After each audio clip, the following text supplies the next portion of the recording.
Not a good look for the Eagles. Another West Coast scandal, and surprise, surprise, nobody's getting sacked. It's now come out there were up to 7 players on the gas at the Hippie Club after they were thumped by Richmond in round 7. Chief Executive Trevor Nisbett says, "We are still going through the investigation to find out why the players did this." I'll say for the time, mate, they were there for the same reason anyone's at the Hippie Club. Bonkers. Yeah, well, Nisbett's an expert at managing these kinds of issues. If Putin presses the button, the only thing left alive will be cockroaches and Trevor Nisbett. This guy has more lives than any executive in modern Australian history. Yep, we're all kinds of stubborn. Have a look at the shit that has accompanied this guy's career at West Coast. He's been there since 1989. He wasn't CEO back then, he was football manager. In his first year, West Coast had their first real scandal. John Todd, remember him? He was in strife for betting $4,000 on the Eagles when they played the Brisbane Bears. He won $9,000, but there was a lot of talk about whether it was legal because betting on footy in Queensland at the time was against the law. Yeah, big deal at the time, but nothing compared to what was to come. It started slow, but Nisbett has endured a scandal in almost every year he has been with the Eagles. But he got a leave pass because of this. The Eagles are going to win their first play. And this. Long road to the MCG and his second premiership.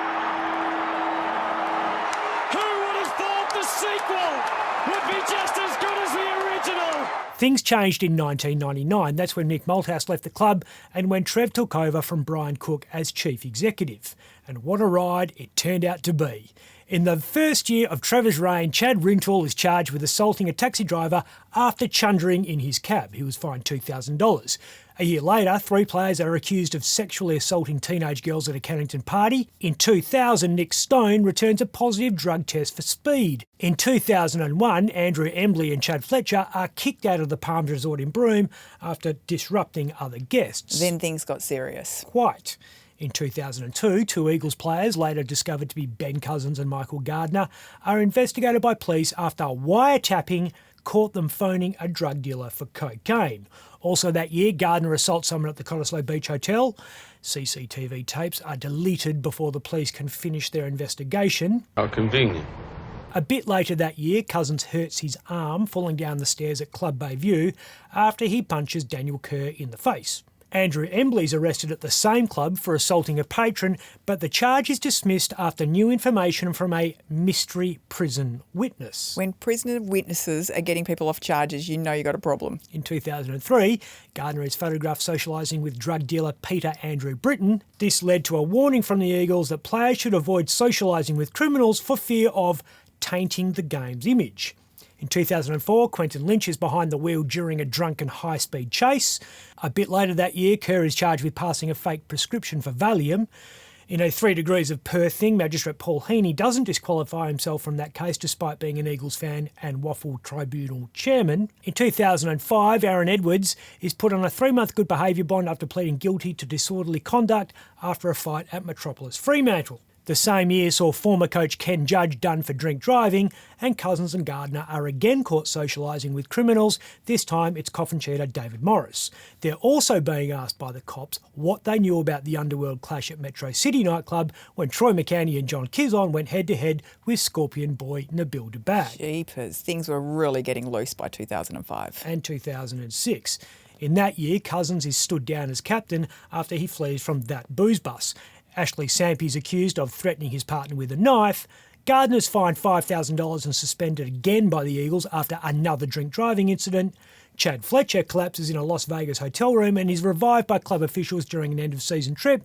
And Lane Spanderman is charged with aggravated burglary after he brought a baseball bat to a party.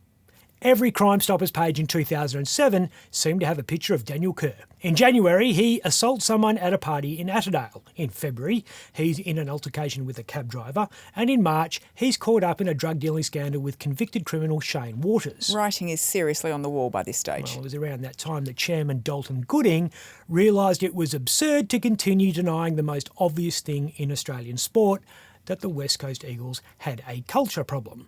Supreme Court Judge William Gillard leads an investigation, the findings of which are so explosive the Eagles bury the report as deep as they possibly can. Chris Mainwaring dies of a drugs bender that year, and Cousins is arrested for cocaine possession.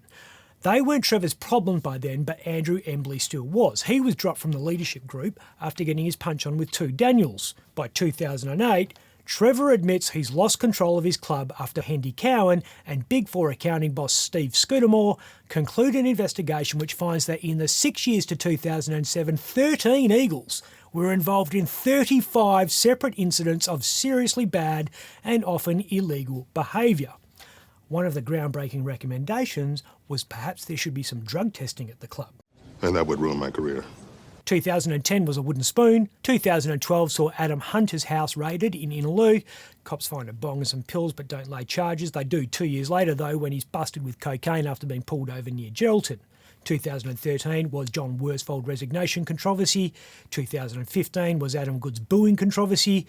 Trev had a quiet couple of years then, but a ghost from the past came to bite him in the arse in 2017 when that secret report by Judge Gillard from 10 years earlier was leaked in full to the Herald Sun newspaper. In 2018, the CEO was still being haunted when one-time Eagles rookie Ben Sharp is jailed for 9 years for an armed robbery he says he committed to fuel an ice habit picked up at West Coast. Liam Ryan's busted drink driving that year. The Eagles banned him for a whole 2 games, and he's then answering questions about domestic violence. In 2019, Daniel Chick's fined for possessing meth, and Willie Rioli's charged with tampering with a sample and testing positive to cannabis before being busted with mull again.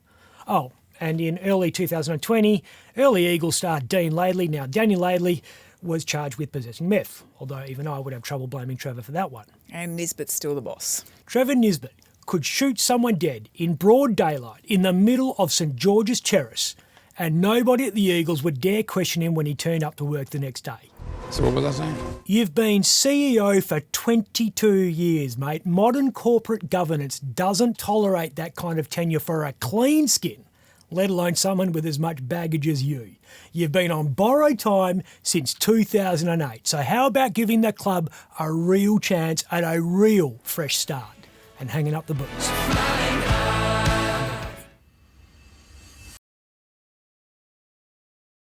For more Up Late, click the subscribe button below.